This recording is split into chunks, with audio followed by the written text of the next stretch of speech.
Hello guys, once again welcome. This is Shyazoo Trading. We are live now.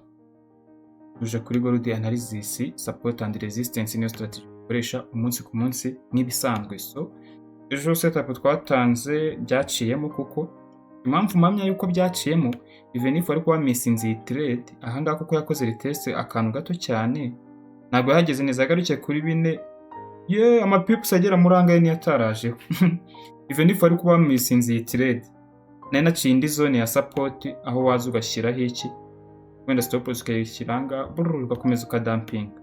Iyi trade yabaye successful igenda amapips agera mu bihumbi bingahe agera muri 300-200 not ibihumbi bingahe.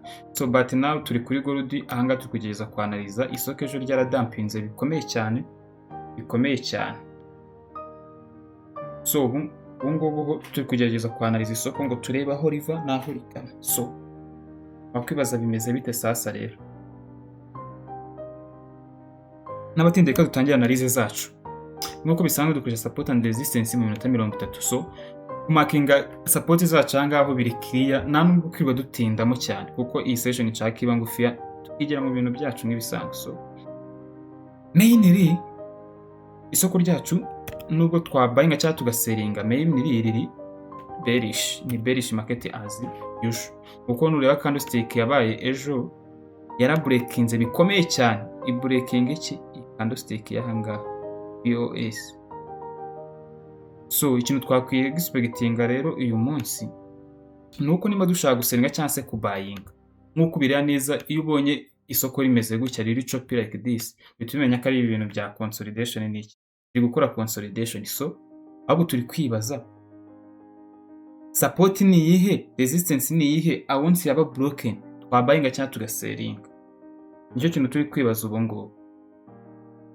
So kugira ngo tubenge cyangwa duseringe mbere nayo nabijyaho nkuko mubizanga turi muri day 14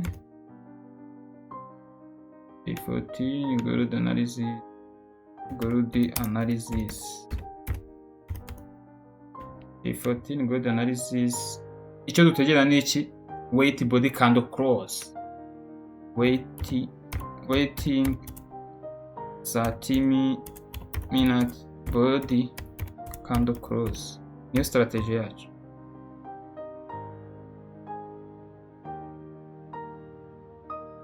Above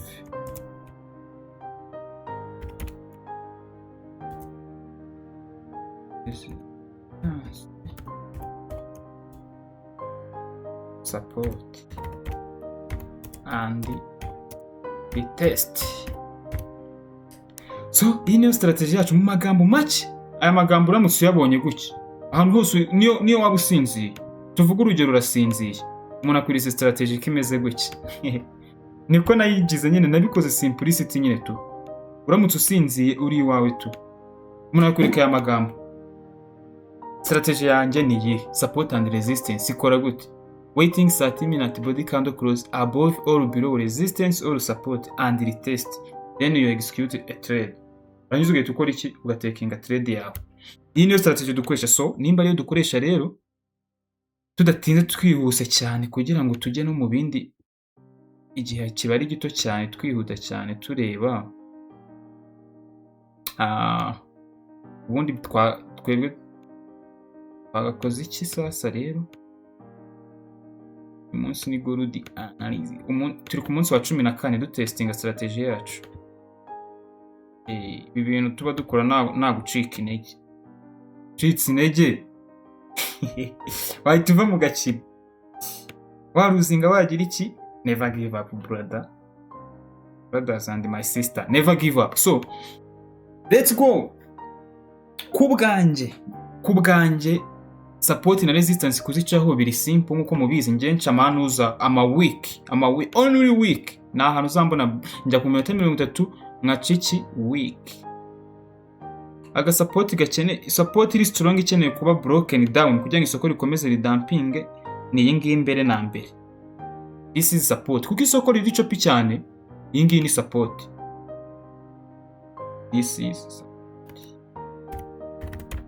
Iyi ni support ya mbere ikeneye kugira ngo ibe broken down kugira ngo twemere yuko isoko rigira iki ikomeza kudampinga biri aggressive. Iyi niyo support ya mbere rero twamanza kureba ibyo ari byo. This is support ya mbere igomba kugira iki kuba broken, ariko ahangaha naho hari resistance. Sindajya hejuru cyane ahangaha, ariko once aka ka resistance kabaye broken down, kuko nureba neza inshuro ka holdings nikaramuka kabaye broken down my friend, now we go in trouble. Banuzi kuba sellinze we go in trouble. Kangange nafashe sell position, now I'm waiting. This is what? This is resistance. Resistance. Our resistance zone. Can we do like this?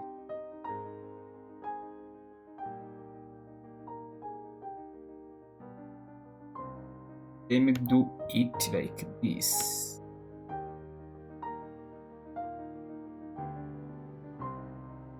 Once by broken down, we can expect more price to continue higher. Iyi ni iki? Ni resistance.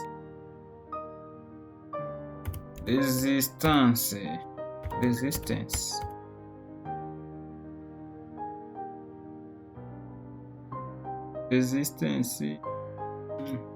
Bigira umutuku kugira ngo bigaragare neza, gatandukana na support. So ahangaha niho urugamba ruri kubera sasa. This is our resistance. Day 14 good analysis, waiting 30 minutes body candle close below or above support and the resistance, then retest executing a trade yawe. Niyo strategy yacu. So ni ibingibi turategereza muri iyi London session. During London session we are waiting this. I want body candle close muri iyi London session above this resistance review 30 minute body candle close ishaka kuza gupushinga higher to where? Let me try to put wrong position where to where. I want body candle close breaking the resistance.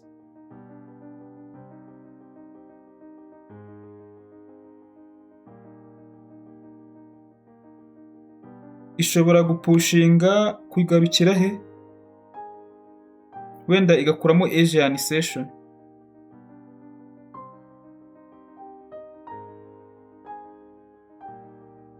Komino cyambibona. Ahangaha yagenda wenda umuntu yatagetinga amapips agera muri angahera 200. Ahangaha kugira ngo byorohe neza, aho umuntu yatagetinga amapips agera kuri angahera.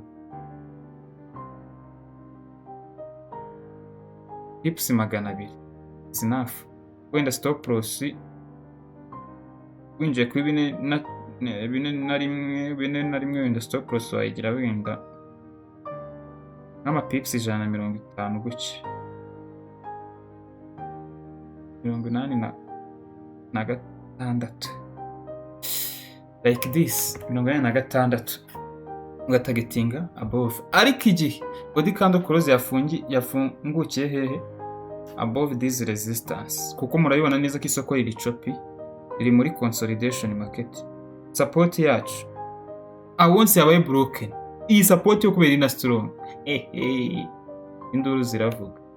Once this support become broken, iyi support namuke baye broken, we can take short position. Wera kuri once yabaye broken, entry yaba ari 4 na kangahe?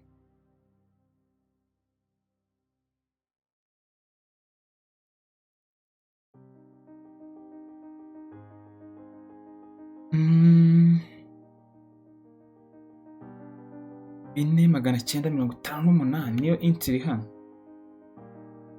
958.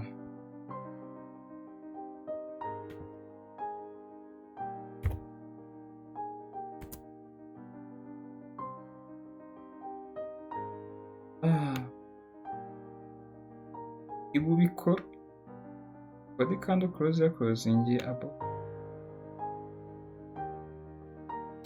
Ngaha kubera isoko yari kumuvinga aggressive wenda urenza amapips 200 nibura 58 ubwo twashyira like 8 kabiri 50.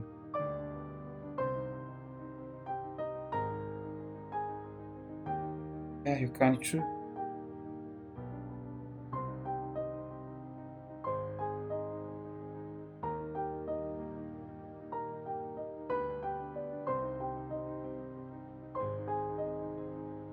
You can choose. Come on.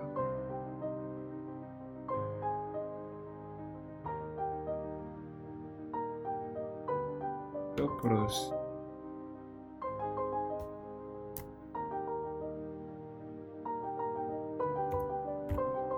Magana nda mirongo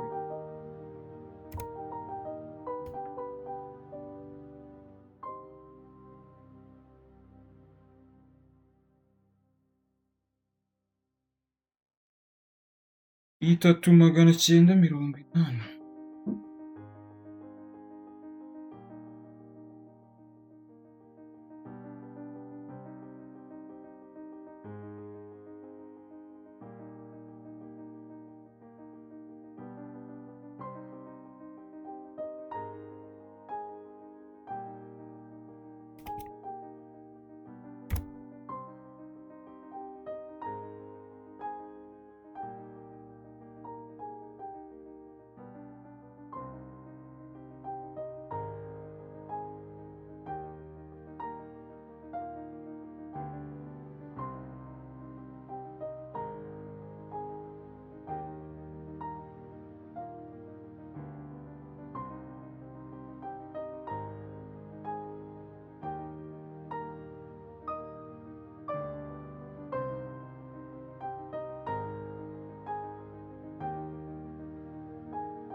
So guys, nucya byesitaye nucya aya London session nyibona.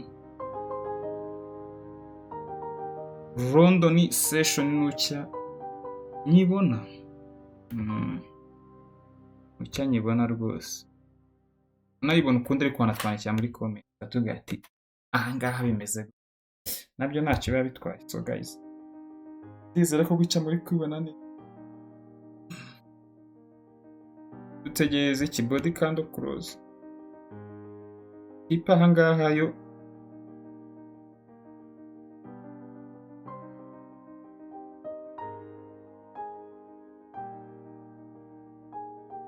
azaza unazati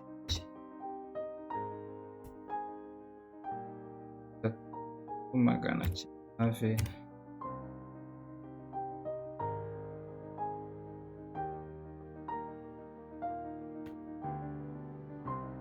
initi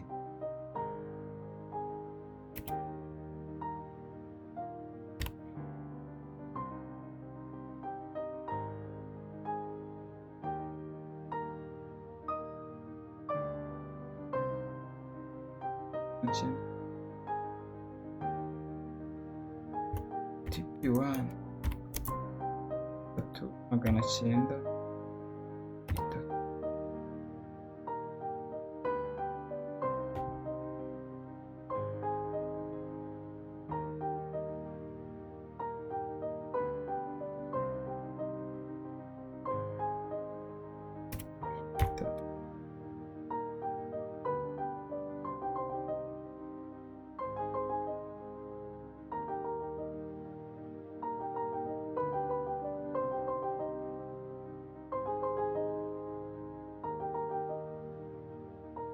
yeah.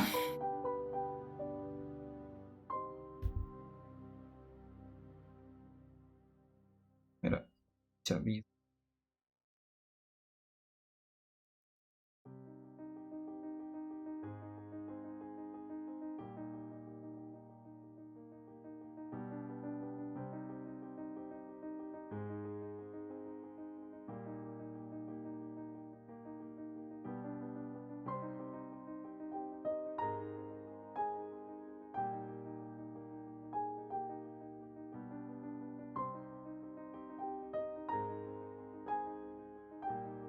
Resistance iri kugerageza kuba broken down. So katugereza iminota mike cyatuye nimba atari manipulation.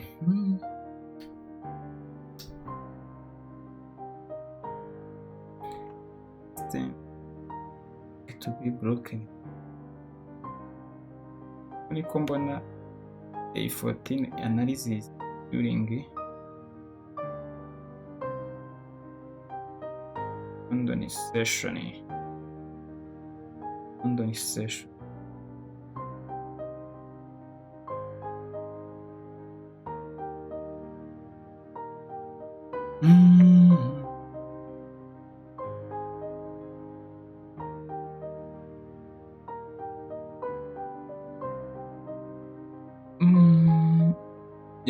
Kuri sweep yabaye kunuza kutu dukandstick twose kamwe bubiri butatu ubu candlestick bwakoze seri bwose iri kuri sweep yarangije kuba ahubwo dutegereze byahita ridampinga koko rikamanuka cyangwa riraza gukomeza breaking resistance iyi zone kuko kugira ngo breaking iyi zone bigaragare nuko uyu mubiri wa candlestick ugomba gucrosingira above iyi price 4,100 above 4,000 hejuru y'ibihumbi 4 nida closingira hejuru y'ibihumbi 4 ikomeza nda 4 na 2 na trade hari ya buy guys tera n'ubundi baba bakiristo ya ko bimeze nuko bimeze gusa n'ubundi ko setup zabonetse vuba byihuse n'ubundi ngiye ko abura nk'iminota itarenga nk'itatu guke cyangwa 2 ngo ngende umuntu ufite n'ikibazo yambwira cyangwa se agatekerezo yatugira inama kuri aka setup twakoze cyangwa se anabibona ukundi yatubwira n'ubundi byose ni ugufatanya hano ni family.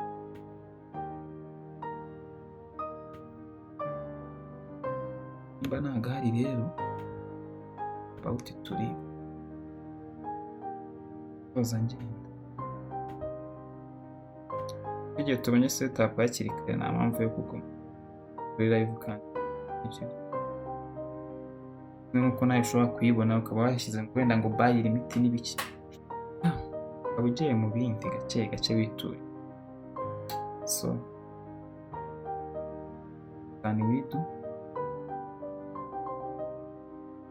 target ya amapipa angahe? Hano umuntu kugeza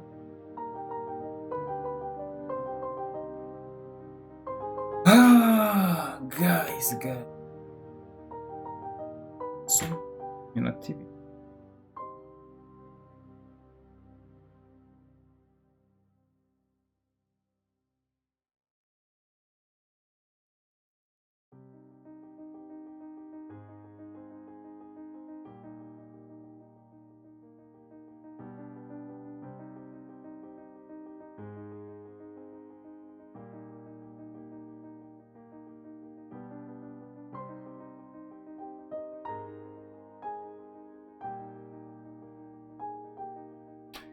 Yeah.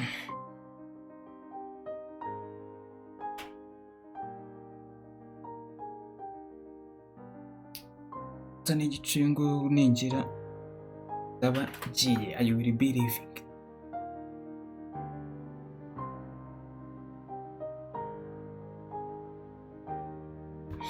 Yeah, candlestick iri gukora rejection, turebaho iyi resistance yacu nimba iri strong.